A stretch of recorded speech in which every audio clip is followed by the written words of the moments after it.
Food and ക്രാഫ്റ്റിലേക്ക് എല്ലാവർക്കും സ്വാഗതം. ഇന്ന് നമ്മൾ ചെയ്യാൻ പോകുന്നത് ഒരു കപ്പലണ്ടി മിഠായിയാണ്. കപ്പലണ്ടി മിഠായി കഴിക്കാത്തവരായിട്ടുള്ള ആരും കാണത്തില്ല, എല്ലാവരും ഒരു പ്രാവശ്യമെങ്കിലും കഴിച്ചിട്ടുണ്ടായിരിക്കും. അപ്പോൾ അതെങ്ങനെയാണെന്ന് നമുക്ക് നോക്കാം. ഞാൻ ഒരു 1/2 കിലോ കപ്പലണ്ടി എടുത്തിട്ടുണ്ട്. അത് ചൂട് കട്ടിയുള്ള ഒരു പാത്രത്തിലേക്കിട്ട് നമുക്ക് അത് നന്നായിട്ട് ചൂടാക്കാം. ഒരു 20 മിനിറ്റെങ്കിലും വേണ്ടി വരും അത് നന്നായിട്ടൊന്ന് വറുത്ത് വരാൻ വേണ്ടിയിട്ട്. പച്ചക്കപ്പലണ്ടി ആയതുകൊണ്ട് അപ്പോൾ നന്നായിട്ട് നമുക്കൊന്ന് ഇളക്കി കൊടുക്കാം. അത് തൊലി നമ്മൾ ഇങ്ങനെ പിടിക്കുമ്പോൾ തൊലി അത് ഇളകി വരണം. ആ പരുവാകുമ്പോൾ വേണം നമുക്ക് നിർത്താൻ വേണ്ടിയിട്ട്. എന്നിട്ട് നമുക്ക് 2 പീസായിട്ട് വേണം എടുക്കാൻ വേണ്ടി. 2 പീസായിട്ട് എടുത്തിട്ട് വേണം നമുക്ക് ചെയ്യാൻ. അപ്പോൾ നന്നായിട്ടൊന്ന് ചൂടായി നന്നായിട്ടൊന്ന് ഫ്രൈ ആയിട്ട് വരണം. ഇളക്കി കൊടുക്കണം, അല്ലെങ്കിൽ ഒരു സൈഡ് മാത്രമായിട്ട് ഇതാവും. അപ്പോൾ നമ്മുടെ കപ്പലണ്ടി ഏകദേശം ഒന്ന് റെഡി ആയിട്ടുണ്ട്. ഇനി നമുക്ക് ശർക്കര പാനി തയ്യാറാക്കണം. അപ്പോൾ ഇത് നമുക്ക് ഒരു സൈഡിലേക്ക് മാറ്റി വെക്കാം. തണുത്ത് അതിൻ്റെ തൊലി കളഞ്ഞ് വെക്കണം. നമുക്ക് ഇതിലേക്ക് ഞാൻ എടുത്തിരിക്കുന്നത് ഒരു ശർക്കരയാണ് എടുത്തിരിക്കുന്നത്. അത് നമുക്ക് പാനിയാക്കണം. പിന്നെ ഇതിലേക്ക് വേണ്ടത് ഒരു 5-6 ഏലക്കയും ഒരു അല്പം ജീരകവും എടുത്തിട്ടുണ്ട്. ഇത് നമുക്കൊന്ന് പൊടിച്ചെടുക്കണം. ഈ ശർക്കര നമുക്ക് പാനിയാക്കാം. ചെറിയ കഷ്ണങ്ങളാക്കി ഞാൻ എടുത്തിട്ടുണ്ട്. ഇത് പെട്ടെന്നൊന്ന് ഉരുകി വരാനായിട്ട് ഞാനൊന്ന് ചൂടാക്കുന്നുണ്ട്. അപ്പോൾ ഇത് നമുക്ക് ചൂടായതിന് ശേഷം ഇത് നമുക്ക് അരിപ്പ കൊണ്ട് ഒന്ന് അരിച്ച് അതിൻ്റെ അഴുക്കൊക്കെ ഒന്ന് മാറി അത് വേറൊരു പാത്രത്തിനകത്തോട്ട് ഇട്ടിട്ടുണ്ട്. വേണ്ട ഈ പരുവമായിട്ടുണ്ട് തിളച്ചിട്ട്. അപ്പോൾ ഇത് നന്നായിട്ടൊന്ന് കട്ടിയായി വരണം. നല്ല നൂൽ പരുവാണ്, അതാണ് അതിൻ്റെ പാകമെന്ന് പറയുന്നത്. നന്നായിട്ടൊന്ന് കട്ടിയായിട്ട് വരട്ടെ. നന്നായിട്ട് ഇളക്കിക്കൊണ്ടിരിക്കുക. ഇത് പാകമായെന്നറിയാൻ വേണ്ടി ഒരു ബൗളിലേക്ക് ഒരു അല്പം വെള്ളം എടുത്തിട്ട് അതിലേക്ക് ഒരു 2-3 തുള്ളി ഒഴിച്ച് നോക്കുവാണെങ്കിൽ അത് കട്ടയായിട്ട് കിടക്കും.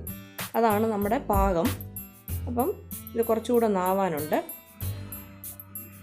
ഏകദേശം നമ്മുടെ പാനി റെഡി ആയിട്ടുണ്ട്. കണ്ടില്ലേ, നല്ലതായിട്ട് കുറുകി നല്ലതായിട്ട് വന്നിട്ടുണ്ട്. ഇത് നമുക്ക് ഇതിലേക്ക് വേണം നമുക്ക് അല്പമായിട്ട് കപ്പലണ്ടി ഇട്ട് കൊടുക്കാൻ. അതിന് മുമ്പിട്ട് നമുക്ക് പൊടിച്ചു വെച്ചിരിക്കുന്ന ഏലക്കയും ജീരകവും കൂടെ ഇട്ട് കൊടുത്തു. നന്നായിട്ടൊന്ന് മിക്സ് ചെയ്യുക.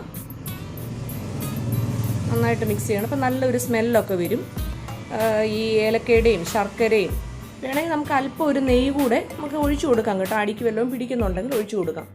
ഇനി ഇതിലേക്ക് നമുക്ക് എടുത്ത് വെച്ചിട്ട് ക്ലീനാക്കി വെച്ചിരിക്കുന്ന ആ കപ്പലണ്ടി നമുക്ക് അല്പമായിട്ട് ഇട്ട് കൊടുക്കാം.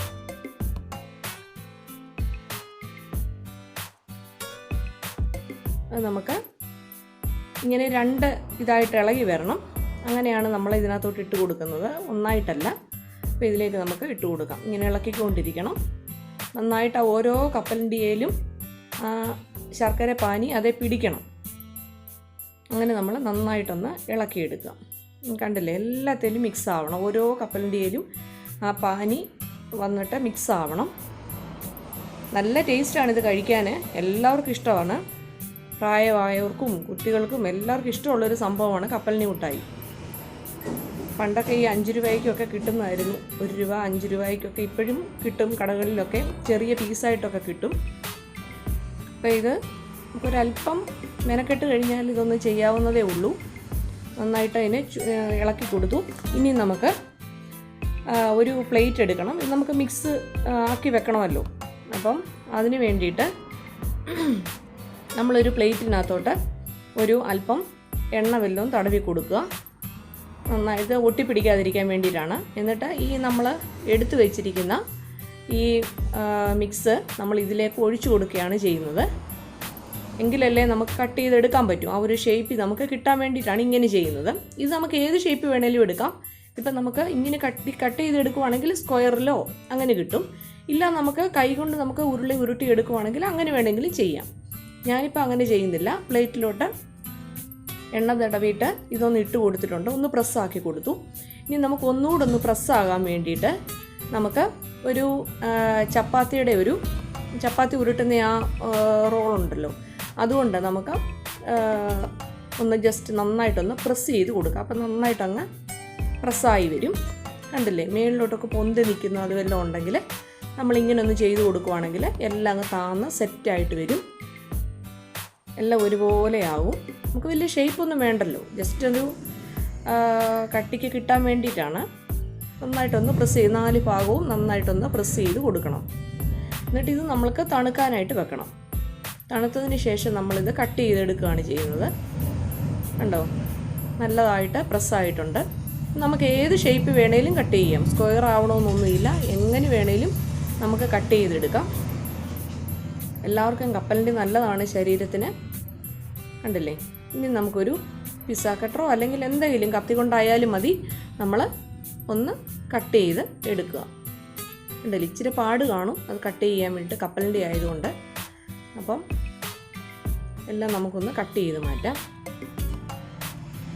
എന്നിട്ട് നമ്മുടെ കപ്പലണ്ടി മുട്ടായി ഇവിടെ റെഡി ആയിട്ടിരിക്കുകയാണ്. അപ്പം കണ്ടില്ലേ? വലിയ ഷേപ്പൊന്നുമില്ല, നമുക്കത് ഷേപ്പാക്കി എടുക്കുകയൊക്കെ ചെയ്യാം. അത് നമ്മുടെ ഇഷ്ടമാണ് ഏത് ഷേപ്പിൽ വേണം കട്ട് ചെയ്യണമെന്ന്. അപ്പം നമുക്ക് ഇത് റൗണ്ടാക്കിയോ എങ്ങനെ വേണമെങ്കിലും ചെയ്യാം. അപ്പം നിങ്ങൾക്ക് വീഡിയോ ഇഷ്ടപ്പെട്ടെങ്കിൽ ലൈക്ക് ചെയ്യണം, ഷെയർ ചെയ്യണം, സബ്സ്ക്രൈബ് ചെയ്യണം.